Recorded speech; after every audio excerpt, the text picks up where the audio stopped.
Aloha mai kako, everyone. Welcome back to tonight's episode of Mana Bombs. My name is Moana here for Moana Nui Podcast, and I'm joined by my tita. Aloha mai kako. This is Kanoelani Davis signing in from Molokai Nui Mahina. Mana Bombs powered by Mahina Designs. Aloha. Alrighty, guys. So we're coming up on the end of the year, and I think this is one that's really good to sum up and just a general reminder as we move into new spaces of 2025.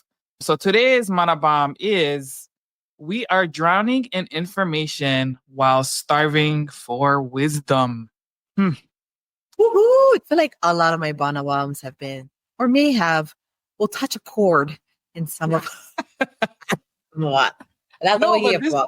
Yeah, this one is really good though, because information and wisdom is two totally different things. For me, wisdom is that means that you have had life experiences that you've learned from and you've observed, you learn, you overcome and all of those kinds of things.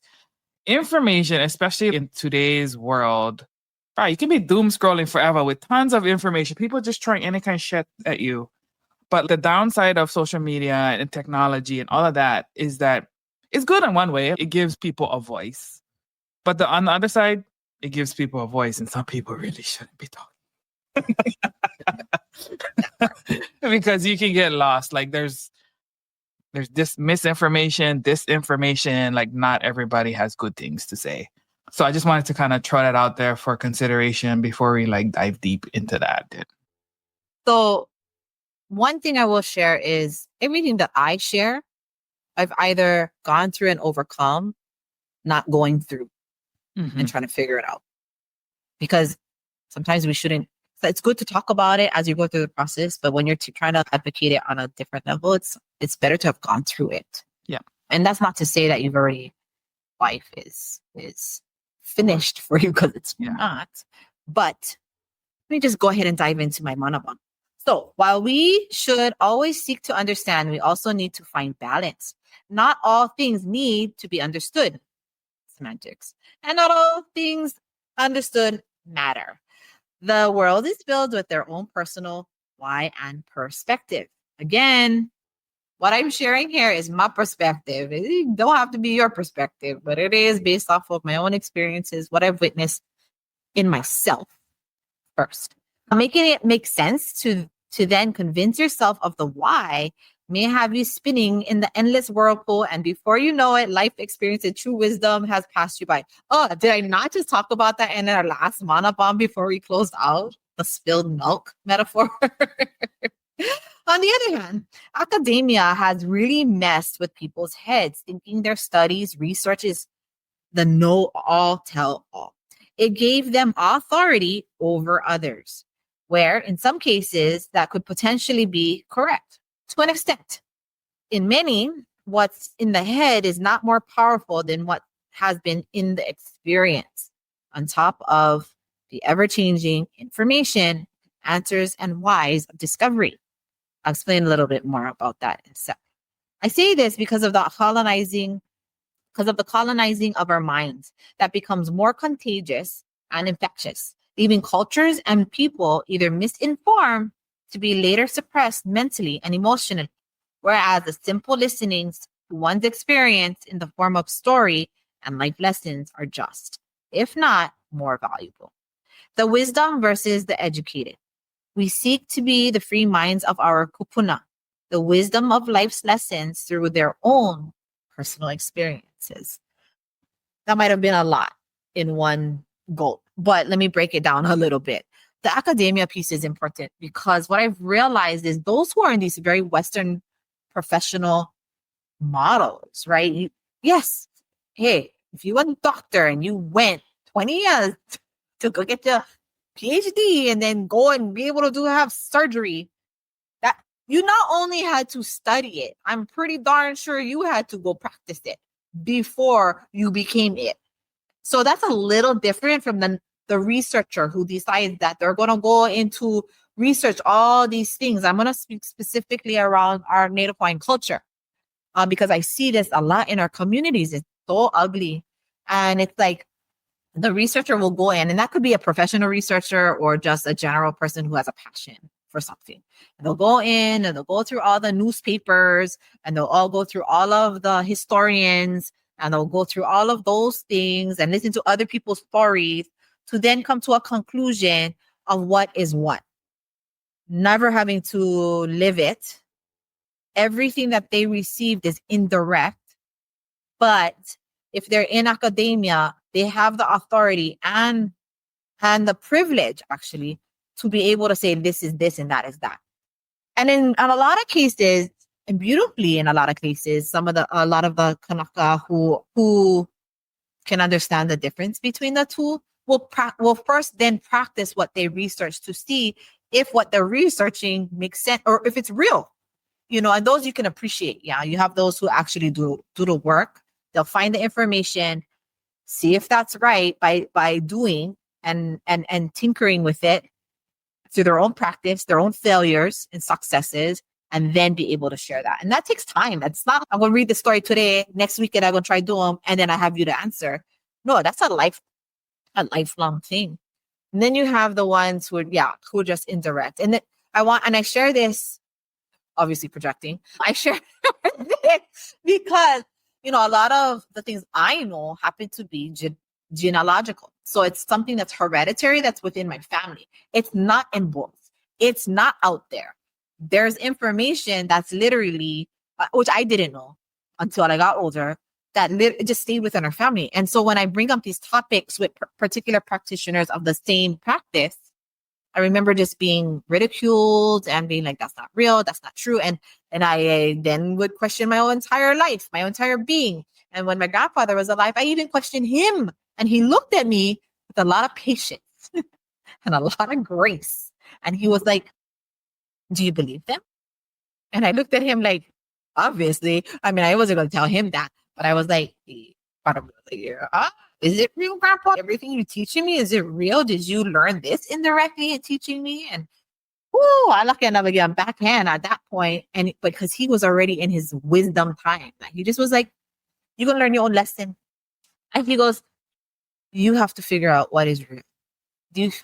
I didn't do all, he didn't say this in all these words. This is what came up in my head as I thought in life, and it took me about 1.5 years, almost 2 years, to really believe that everything he taught me was real.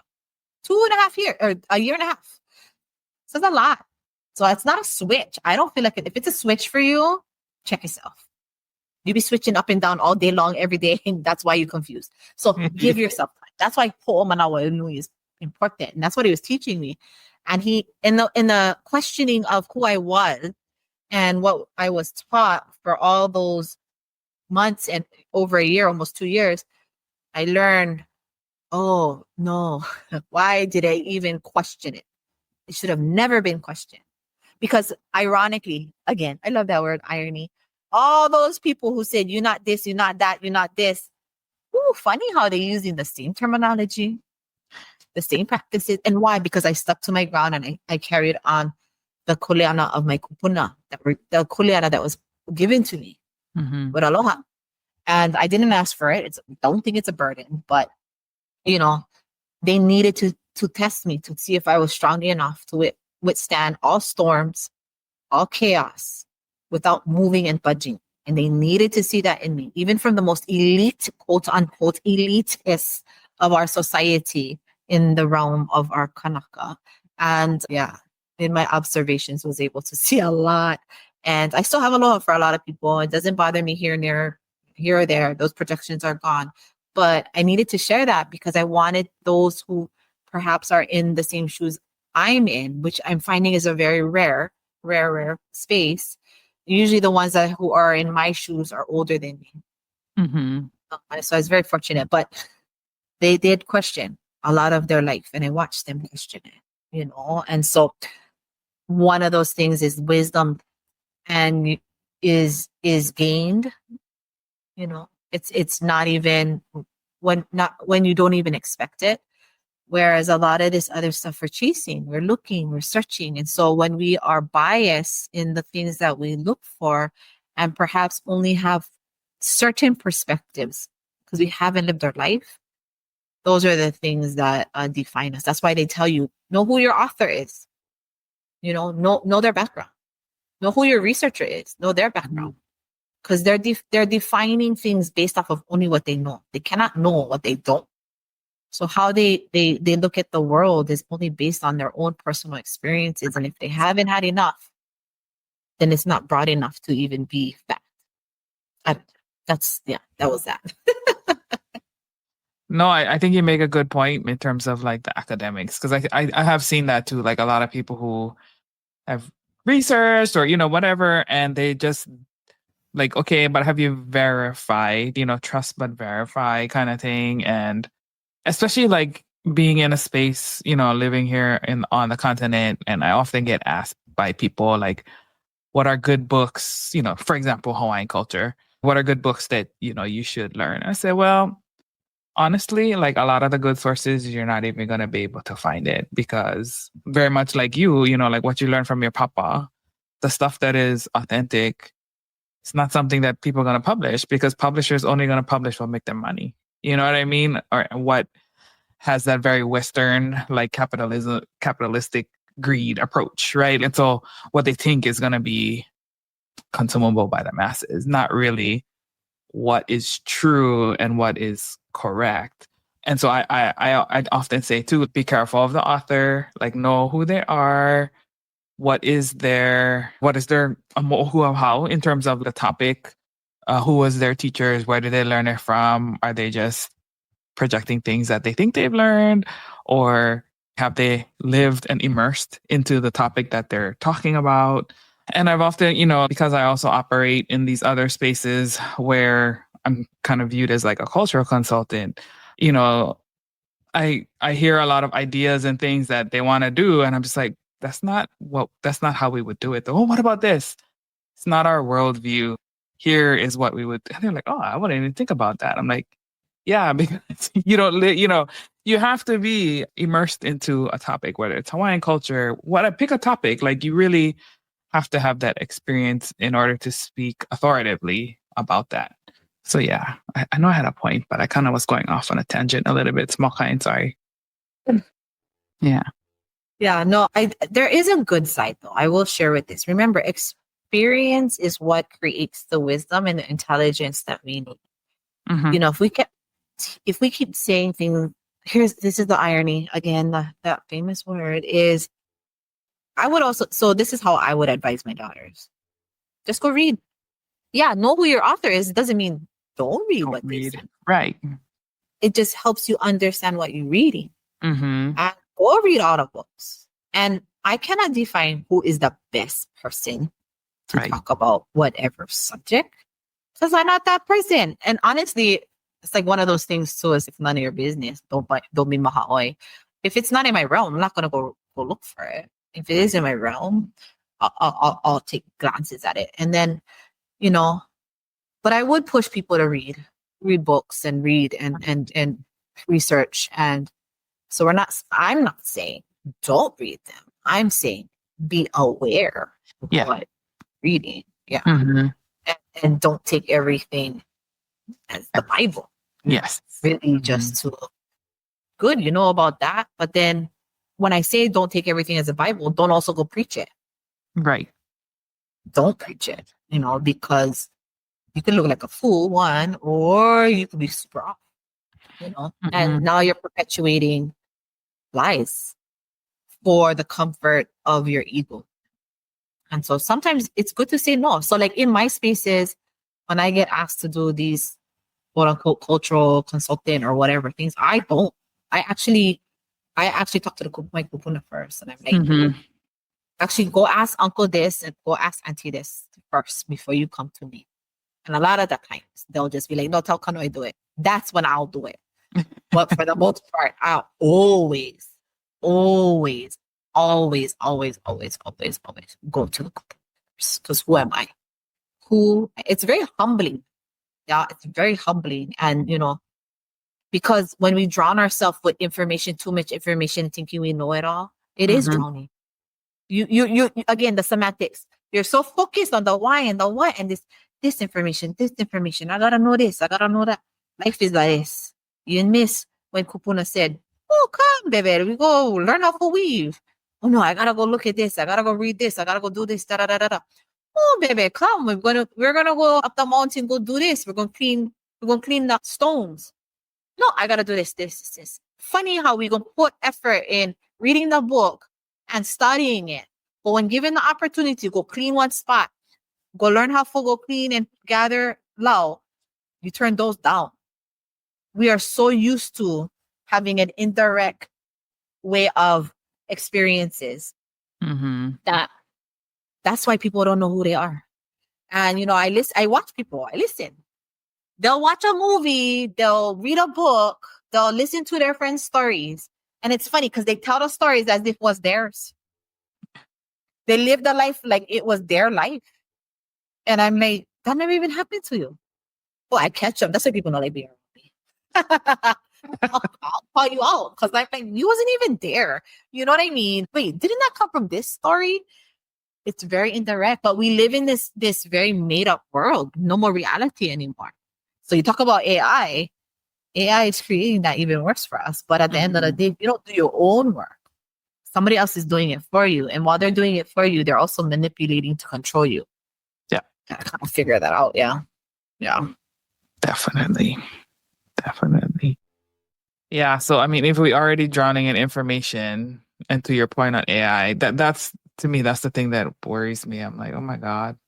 But I'm kind of to the point, back to the observing piece. Like I can tell when I read something, I'm like, that was AI right there. Especially if you like super lazy and you never even, do any edits.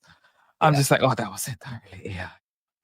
We're starting to recognize that more and more often because there's like certain words and verbiage that AI uses because they can only have so much, Yeah. And I mean, I use AI here and there, and I'm not gonna lie about that. But for the most, especially if I can't gather my thoughts, but for the most part, I don't. And it's really trying to get understanding of an AI. So the only way, like, read the books, but be aware.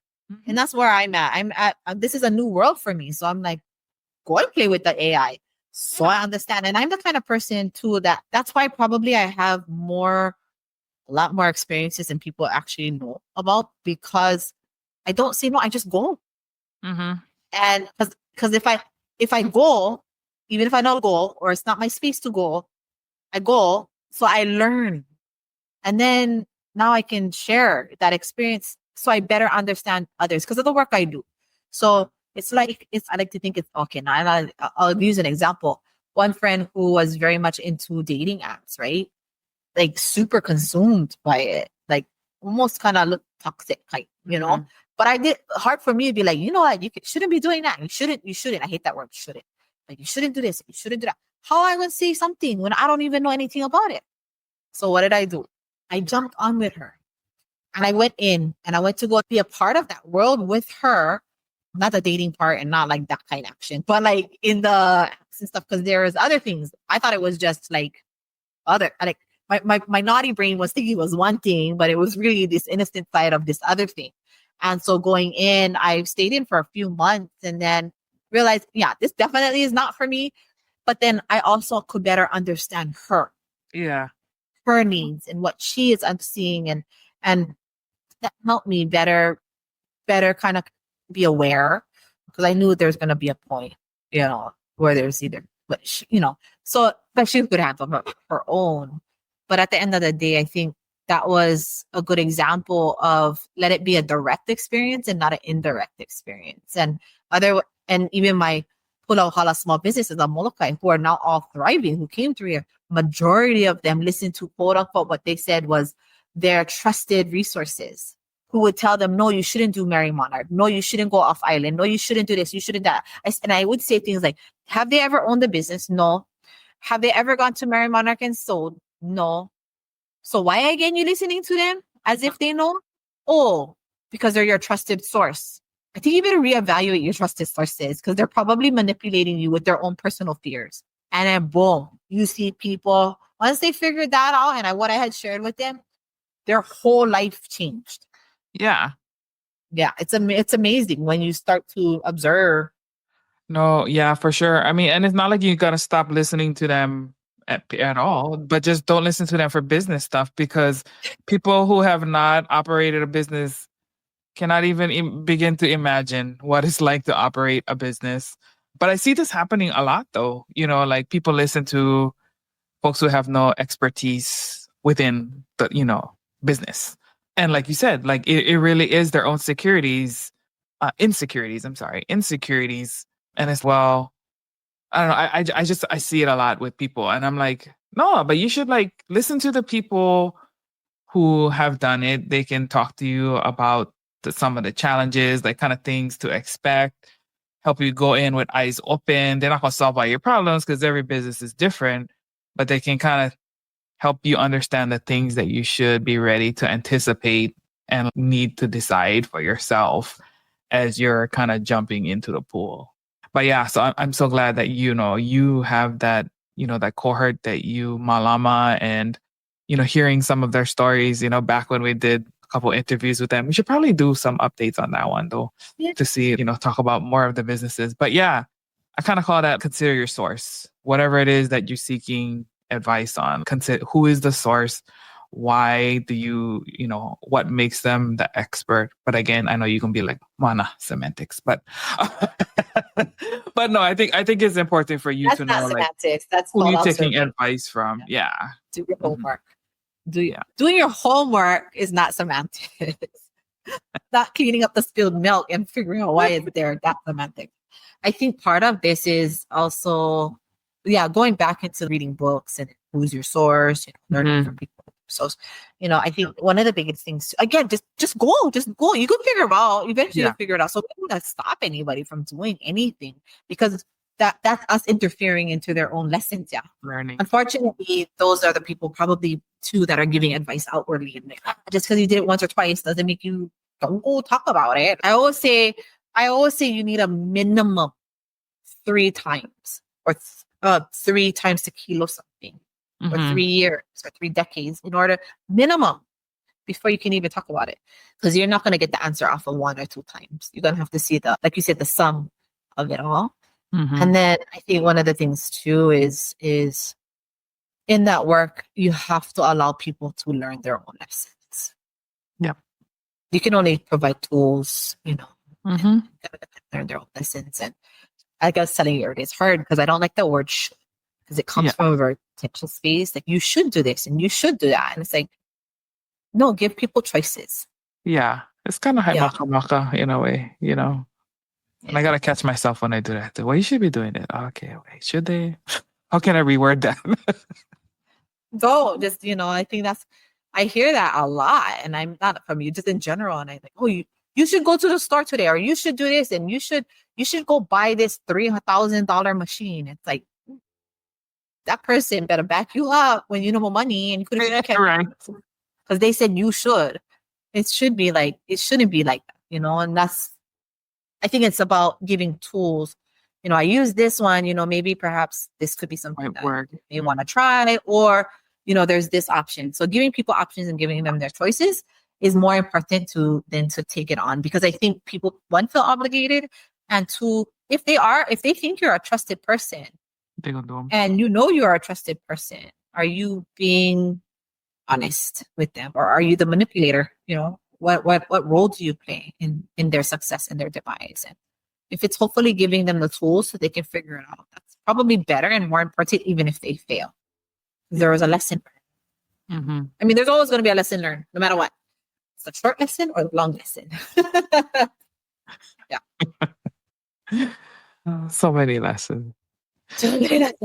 Yeah, but hopefully that helps you folks out there, and for the ones who are seeking information, know what you want, be specific about what you're trying to look for, and at the end of the day, don't know why you're looking for it, but know your why. And there's a difference, because if it doesn't align with your why, then let it go. No waste of time. Don't freaking waste time. No waste your time and their time. Like it doesn't, you don't have to. And a lot of it's ego. So you gotta drop your ego, gotta be humble about these things, because I think we receive a lot more when we become humble, for sure, because we that means we get to be open and we get to be filled, and if we fail, we're okay. It doesn't impact us as hard, but we learn. faster than the average bear. So yeah, we're all gonna have to learn it. Oh, 100%. yeah. Alrighty. Well, I hope that helped you in deciphering what is what in your world, but don't stop learning. Don't stop figuring it out. Don't stop looking for information. Yes, do your homework. Mhm. And I think what it comes down to is let your actions speak louder than your words. And people will then see you differently versus leaning and depending on you to get them out of those spaces. Mhm. Yeah. Yeah. So, signing off from the island of Molokai Nui Ahina, it's me, Kanoilani Davis of Moananuipodcast podcast, powered by Mahina Designs. Awesome. Yep. And this is Moana from Moananuipodcast. Happy holidays. Happy New Year coming. Haoli la makahiki ho Lono 2024. ika makahiki. Yeah, lono ika Yala polohiva akanaloa. Yeah. All the things. The season of deepening and all kind of excitement in mana going on in the world. Yeah. Yes. And I love it. I'm here for it. But yes, hope you guys are doing well. Hope you guys are safe. Take care of yourself. Take care of each other. Until next time, ahui ho kako. Ahui ho.